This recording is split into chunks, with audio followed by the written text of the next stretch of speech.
Sensores de flujo.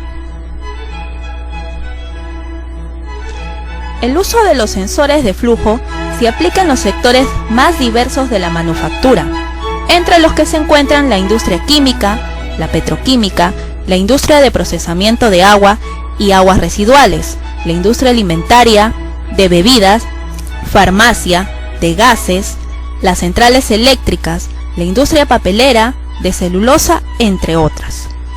En la actualidad se llama sensor al instrumento que produce una señal, usualmente eléctrica, ya que antiguamente se utilizaban señales hidráulicas.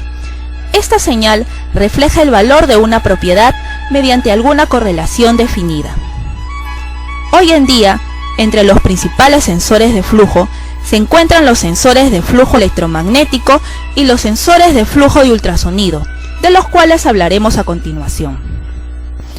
El sensor de flujo electromagnético se basa en el principio de la ley de la inducción electromagnética de Faraday. Esta ley se refiere a que se induce una tensión en un conductor o en un medio conductivo que se mueve dentro de un campo magnético. Esta tensión es proporcional a la velocidad de movimiento del medio. En los caudalímetros magnético-inductivos, la tensión inducida se toma a través de dos electrodos de medición que están en contacto conductivo con el medio, o bien sin contacto de forma capacitiva. Para que la tensión inducida no sea cortocircuitada por la pared del tubo, el tubo de medición se fabrica con un material no conductor, o bien se reviste en el interior con un aislamiento adecuado. Estos caudalímetros requieren que el líquido a medir tenga un mínimo de conductividad.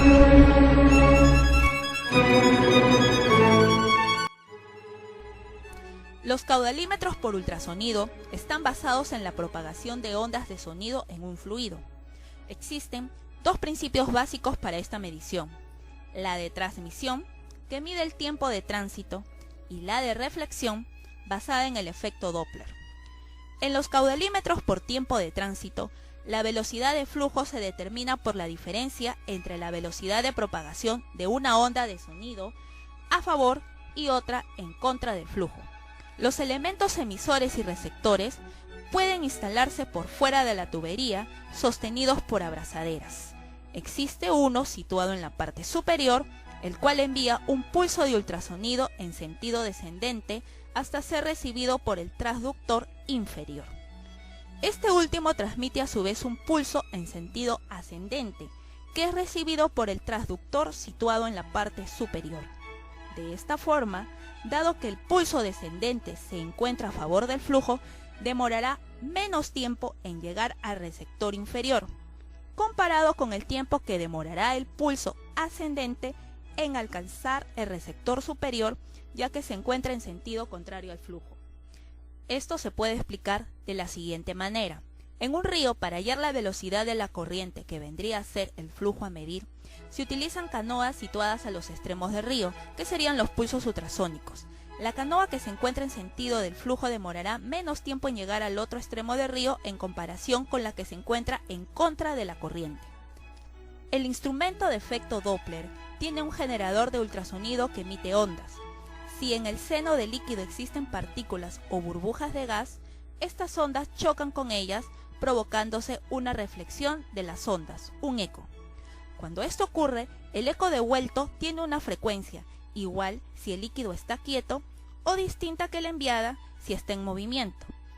Esta nueva frecuencia depende de la velocidad de la partícula productora del eco, por lo que, midiendo el corrimiento de la frecuencia, se puede determinar la velocidad del fluido y por lo tanto el caudal instantáneo.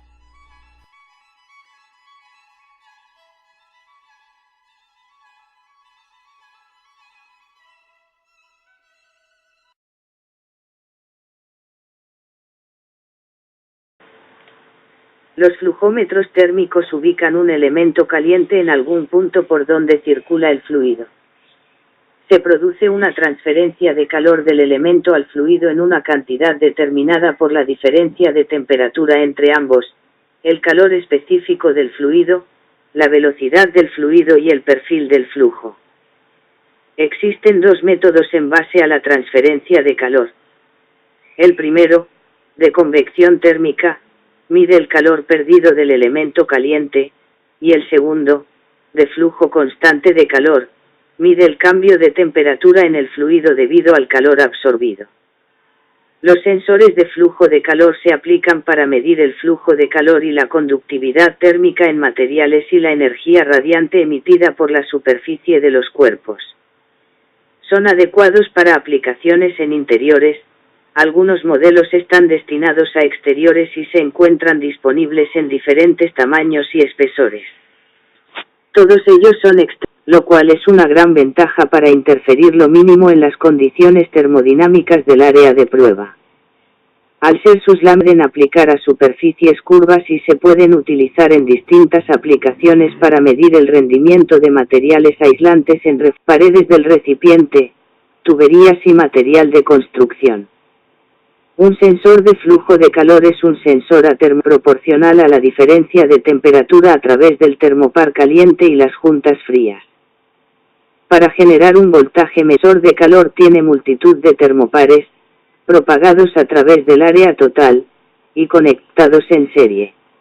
Sensor de flujo de calor tiene un sensor termopar vertical, lo que se traduce en que todas las uniones frías y uniones calientes se separan superficie de la parte superior y el lado inferior. Se puede medir el flujo de energía en ambas direcciones, donde el sensor simplemente dará un voltaje positivo o negativo. La unidad de medida de conductividad térmica se define como la energía necesaria para crear un potencial térmico de 1 Kelvin, K, a través de un conductor térmico de un largo determinado. El flujo radiado se define como la energía radiada o absorbida por unidad de superficie. Cuando ponemos el sensor sobre una superficie, se miden la conductividad térmica, la transmisión térmica, y los componentes de radiación y convección. Cuando el sensor se sitúa entre superficies dentro del objeto se mide la transmisión por medio de la conducción térmica. El flujo de calor o conductividad térmica a través del sensor es proporcional a la resistencia térmica inversa multiplicado por la diferencia de temperatura a través del sensor.